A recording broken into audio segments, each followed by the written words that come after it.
اور تم لے آؤ اپنے حمایتیوں کو اللہ کے سوا، اپنے مددگاروں کو اللہ کے سوا، ان کنتم صادقین، اگر تم سچے ہو۔ فَإِن لَّمْ تَفْعَلُوا وَلَن تَفْعَلُوا، سو اگر تم نہ کر سکو اور تم ہرگز نہ کر سکو گے، فَاتَّقُوا النَّارَ الَّتِي وَقُودُهَا النَّاسُ وَالْحِجَارَةُ، تو ڈرو اس آگ سے جس کا ایندھن لوگ اور پتھر ہیں، تو اس آگ سے ڈرو جس کا ایندھن آدمی اور پتھر ہوں گے۔ اعدت للکافرین، اور وہ آگ کافروں کے لیے تیار کی گئی ہے۔ اس سے پہلے جو آیات کریمہ کی تفسیر کی گئی، جس میں اللہ جل وعلا نے لوگوں کو خطاب فرما کر اپنے رب اور خالق اور وحدہ لا شریک ہونے پر دلیل قائم کی، اور اب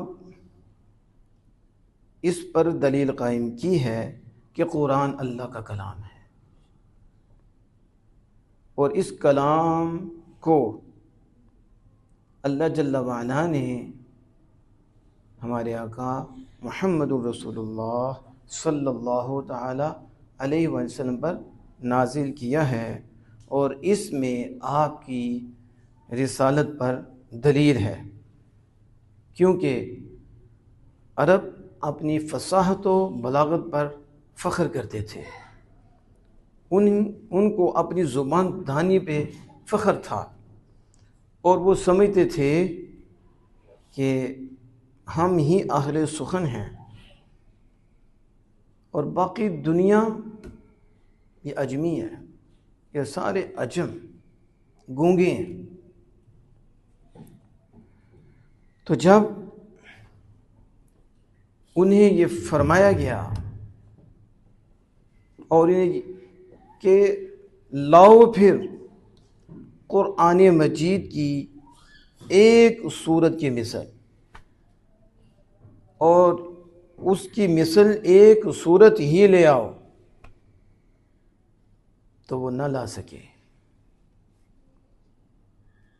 پھر وہ دلیل سورت تو لا نہ سکے اور لڑائی جھگڑے پہ آ گئے۔ آپ سمجھتے ہیں جھوٹا بندہ جو ہوتا ہے اور جس کے پاس دلیل نہیں ہوتی، وہ جھگڑا کرتا ہے۔ یہ آپ کا نہیں ہے، یہ شروع سے چلا آ رہا ہے۔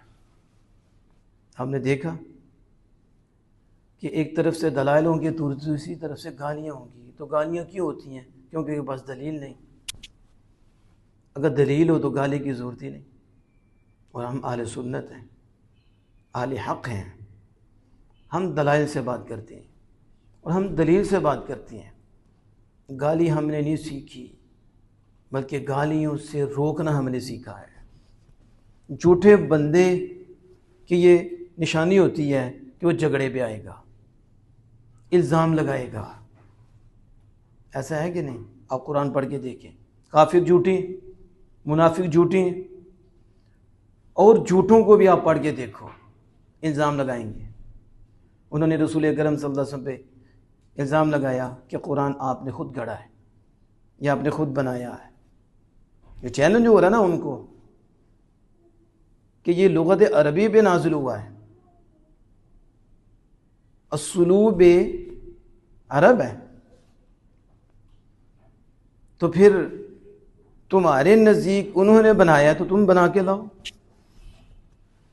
دعویٰ تو تمہارا یہی ہے نا کہ یہ اللہ کا کلام نہیں ہے، نعوذ باللہ یہ تو رسول اللہ صلی اللہ علیہ وسلم نے خود بنایا، خود گھڑا ہے، تو تمہیں بڑا ناز ہے، تم بڑا فخر کرتے ہو اپنی فصاحت و بلاغت پہ، اور باقیوں کو تو تم گونگا سمجھتے ہو، وہ خود کو زبان دان سمجھتے ہو۔ کہتے ہیں ہم ہی کلام والے ہیں، ہم ہی اہل سخن ہیں، ہم کلام پہ قادر ہیں، تو پھر تمہاری زبان بھی آیا نا، تو لاؤ نا اس کی مثل۔ اب مثل کیسے لاتے؟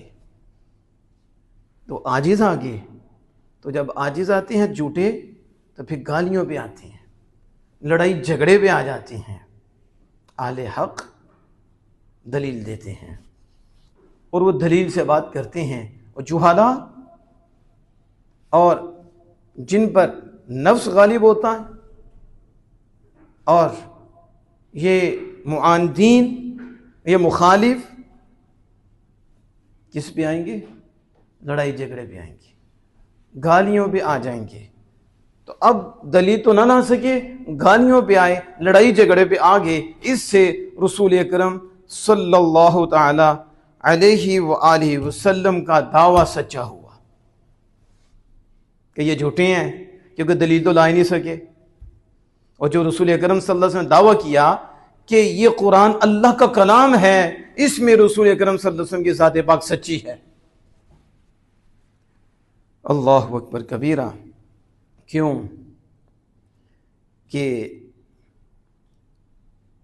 اللہ جل وعلا کا یہ کلام ہے، اسی لیے وہ اس کی مثل نہ لا سکے اور نہ اس پر ان کو قدرت تھی۔ اب پہلی آیاتوں میں اللہ جل وعلا نے جو فرمایا کہ پانی نازل فرمایا اور اس سے زرعی اجناس اگائیں، یہ اللہ کے سوا کوئی نہیں کر سکتا، اور یہ اللہ ہی کرتا ہے، اور یہ اس کے خالق ہونے کی دلیل ہے۔ اسی طرح ان آیتوں میں بتایا ایسا فصیح و بلیغ کلام، اور ایسا کلام جو غیب کی خبروں پر اور علوم و معارف پر مشتمل ہیں، وہ صرف قرآن کریم ہے، صرف قرآن کریم ہے۔ وہ کسی شخص کا کلام نہیں ہے، خالق کائنات کا کلام ہے۔ اور صرف یہ نہیں، اللہ جل وعلا نے نبی اکرم فخر دو عالم صلی اللہ علیہ وسلم کی رسالت پر مختلف آیات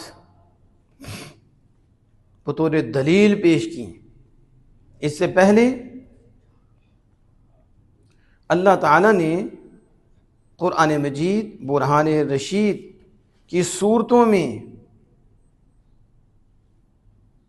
قرآن مجید کی نظیر لانے کا چیلنج کیا تھا، یعنی قرآن مجید کی جو مکی صورتیں ہیں اس میں اللہ عز و جل نے ان کو قرآن مجید کی نظیر اور قرآن مجید کی مثل لانے کا چیلنج کیا، اور فرمایا قُلْ لَئِنِ اجْتَمَعَتِ الْإِنسُ وَالْجِنُّ عَلَىٰ أَن يَأْتُوا بِمِثْلِ هَٰذَا الْقُرْآنِ، کہہ دیجئے اگر جن و انس یہ اکٹھے ہو جائیں، عَلَىٰ أَن يَأْتُوا، اس پر اکٹھے ہو جائیں کہ اس قرآن کی مثل لے آئیں، تو نہیں لا سکتے۔ لا یأتون بمثلہ، یہ قرآن کی مثل نہیں لا سکتے، اگرچہ ان میں سے ایک دوسرے کا مددگار ہو جائے، ایک دوسرے کے مددگار بھی ہو جائیں، پھر بھی ٹل لگا دیں، یہ قرآن مجید کی نظیر نہیں لا سکتے۔ جب وہ اس پورے قرآن کی مثل لانے سے عاجز رہے تو اللہ پاک نے کمی کر دی، اللہ پاک نے تخفیف کر دی۔ فَمَا فَأْتُوا بِعَشْرِ سُوَرٍ مِثْلِهِ، تم پورے قرآن پاک کی مثل نہیں لا سکتے تو چلو قرآن پاک کی 10 صورتوں کی مثل لے آؤ، کمی کر دی نا۔ سمجھ آ رہی ہے آپ کو؟ وہ کہتے ہیں کہ تم یہ دعویٰ کر رہے ہو نا تو چلو وہ ثبوت میں لاؤ، ٹھیک ہے؟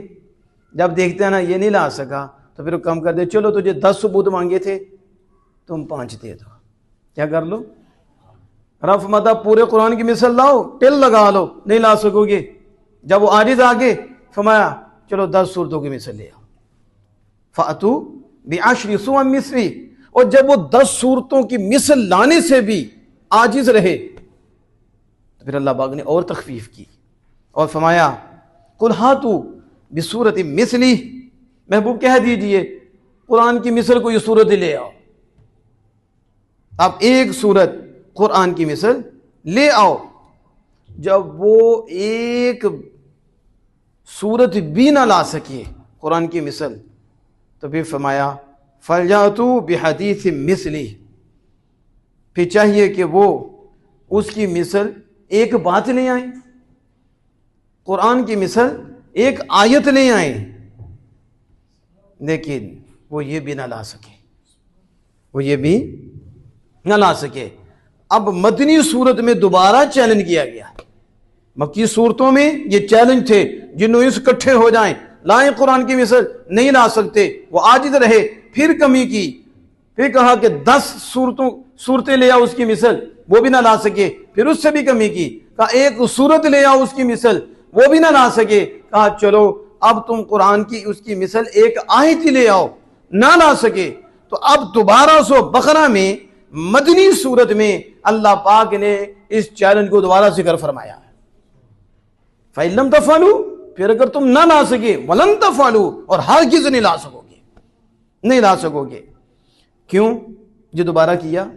تاکہ جو باقی کفار رہ گئے تھے اور جو باقی مشرک رہ گئے تھے ان کے سامنے بھی قرآن مجید کا معجز اور حجت ہونا ظاہر ہو جائے، یعنی انہیں بھی یہ پتہ چل جائے کہ قرآن پاک اللہ کا کلام ہے اور اس کا چیلنج ہے، اور یہ چیلنج ہمیشہ رہے گا، اور کوئی بھی اس کے مقابل صورت ہے ایک آیت بھی نہیں لا سکے گا.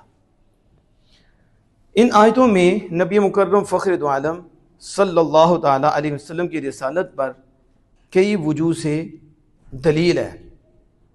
یہ جو مشرکین عرب تھے یہ نبی اکرم صلی اللہ علیہ وسلم کے سخت مخالف تھے اور آپ صلی اللہ علیہ وسلم کے سخت دشمن تھے. تو اللہ تعالیٰ نے ان کو قرآن مجید کی صورتوں جیسی ایک سورہ لانے کا چیلنج دیا، اور اللہ تعالیٰ نے پیشن گوئی بھی کر دی کہ وہ اس کی مثل نہیں لا سکتے. قرآن کریم ان کی لغت میں نازل ہوا تھا، ان کی زبان میں نازل ہوا تھا.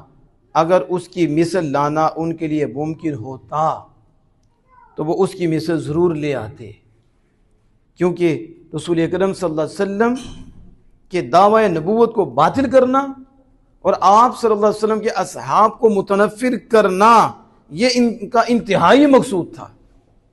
ظاہر کفار کب نبی اکرم صلی اللہ علیہ وسلم کی نبوت کو مانتے تھے؟ وہ کب رسول اکرم صلی اللہ علیہ وسلم کی رسالت کو مانتے تھے؟ تو آپ کو پتہ ہے جو بندہ جس کا دشمن ہوتا ہے نا وہ اس کے ساتھیوں کو بھی اس کا دشمن بنانے میں انتھک کوشش کرتا ہے. اس کی یہ عادت ہے. یہ کفاروں کا بھی طریقہ تھا، کیونکہ رسول اکرم صلی اللہ علیہ وسلم کے دشمن تھے، وہ آپ کی نبوت کو نہیں مانتے تھے. تو اب آپ کے یار اصحاب تھے، اب ان کی کوشش تھی اور انتہائی مقصود تھا کہ رسول اللہ صلی اللہ علیہ وسلم سے انہیں متنفر کر دیا جائے اور انہیں بھی رسول اکرم صلی اللہ تعالی علیہ وسلم کا دشمن بنا دیا جائے. لیکن جب وہ قرآن کی مثل لانے سے عاجز رہے تو ظاہر ہو گیا یہ اللہ کا کلام ہے، اور اس سے معارضہ کرنا اور اس سے مقابلہ کرنا مخلوق کی قدرت میں نہیں ہے، مخلوق میں طاقت نہیں ہے. تو نبی اکرم صلی اللہ علیہ وسلم کا یہ معجزہ قیامت تک باقی رہے گا. کب تک رہے گا؟ اب دیکھو پہلے نبیوں کو بھی معجزے ملے لیکن ایک وقت تک ان کی حیات تک اور ان کے زمانے تک محدود تھے. پھر جب نبی رخصت ہوئے تو ان کا معجزہ بھی رخصت ہو گیا، پھر وہ معجزہ نہ رہا. حضرت عیسیٰ علیہ السلام کے بارے میں خود قرآن مجید برہان رشید فرماتا ہے ابری الاکمہ والابرص محی الموتى باذن اللہ، کہ وہ مادرزاد اندھے کو شفا دیتے. اللہ پاک فرمانا کہ عیسیٰ علیہ السلام ہم نے یہ شان دی. تو عیسیٰ علیہ السلام کہتے ہیں کہ میں مادرزاد اندھے کو شفا دیتا ہوں اور برس کے مریض کو شفا دیتا ہوں. ہاتھ لگاتے اللہ شفا دے دیتا، ہاتھ لگاتے آنکھ آ جاتی. پہلے آنکھ کا گڑا تو تھا اور پیدا ہوتے ہی نور نہیں آیا، تو اس کو ہاتھ لگاتے تھے نور آ جاتا تھا. ایک یہ ہے کہ بچہ پیدا ہوا اور اس کی آنکھ میں نور تھا، بعد میں نور چلا گیا، اسے عربی میں اعمیٰ کہتے ہیں. اور ایک وہ ہوتا ہے کہ شروع سے نور ہی نہ آئے، اسے اکمہ کہتے ہیں. اور اللہ پاک فرماتا ہے میں نے عیسیٰ علیہ السلام کو یہ شان عطا فرمائی کہ اعمیٰ تو اعمیٰ ہے، اکمہ پہ ہاتھ لگاتے میرے اذن سے اسے شفا مل جاتی اور اس کی آنکھ روشن ہو جاتی. تو مادر ذات اندھے کو اب شفا دیتے اور مردے زندہ کر دیتے بِإِذْنِ اللہ، اللہ کے اذن سے. کہیّۃ الطَّیْرِ فَانفُخُوا فِیہ فَیَکُونُ طَیْرًا بِإِذْنِ اللہ، پرندے جیسی صورت بناتے. اللہ پاک ماتا ہے کہ عیسیٰ علیہ السلام اس میں پھونکتے. عیسیٰ علیہ السلام کہتے ہیں فَانفُخُوا فِیہ، میں اس پہ پھونکتا، وہ اللہ کے حکم سے پرندہ ہو کے اڑ جاتا، تو اللہ کے حکم سے پرندہ ہو جاتا. اب دیکھو یہ معجزہ ہے حضرت عیسیٰ علیہ السلام کا، لیکن یہ ان کی زندگی تک رہا اور ان کے زمانے تک رہا. جب وہ اس جہاں سے رخصت ہوئے معجزہ بھی رخصت ہو گیا. حضرت موسیٰ کلیم اللہ علیہ السلام کو اللہ نے یہ معجزہ عطا فرمایا کہ آپ اپنا ہاتھ بغل کے اندر رکھتے، گندمی ہاتھ تھا، جب باہر نکالتے تو لائٹیں مارتا، شعائیں نکلتی دیکھنے والوں کے لیے، یہ گندمی اور اس سے نور نکل رہا ہے، یہ لائٹیں دے رہا ہے. ہم اس لیے کہتے ہیں وہ مالک ہے، وہ ڈنڈے کو بھی کھلا لیتا ہے، وہ مالک ہے، ہاتھ سے لائٹیں بھی جاری فرما دیتا ہے. وَنَزَعَ يَدَهُ فَإِذَا هِيَ بَيْضَاءُ لِلنَّاظِرِينَ، وہ چمکنے والا ہو جاتا. اور حضرت موسیٰ کلیم اللہ علیہ السلام ڈنڈا ڈالتے تھے وہ اژدہا بن جاتا تھا. اب ڈنڈا بھی اژدہا بن جاتا اور پھر آگے کھا بھی جاتا. ہاں جو رب کے ہو جاتے ہیں رب ان کے ہاتھوں سے ڈنڈوں کو بھی اژدہا بنا دیتا ہے، اسے بھی جان دے دیتا ہے. اب یہ معجزہ حضرت موسیٰ کلیم اللہ علیہ السلام کا ہے، لیکن یہ بھی حضرت موسیٰ علیہ السلام کی زندگی تک تھا اور ایک زمانے تک تھا، معجزہ ختم ہو گیا. اس طرح آپ دیگر انبیاء کے معجزات دیکھیں. حضرت داؤد علیہ السلام ہے، لوہے کو پکڑتے لوہا نرم ہو جاتا، لوہا نرم ہو جاتا. اب ہاتھ میں لوہا نرم ہوتا، آپ کہیں گے لوہا تو نا ہاتھ میں نرم ہوتا تو سخت ہے.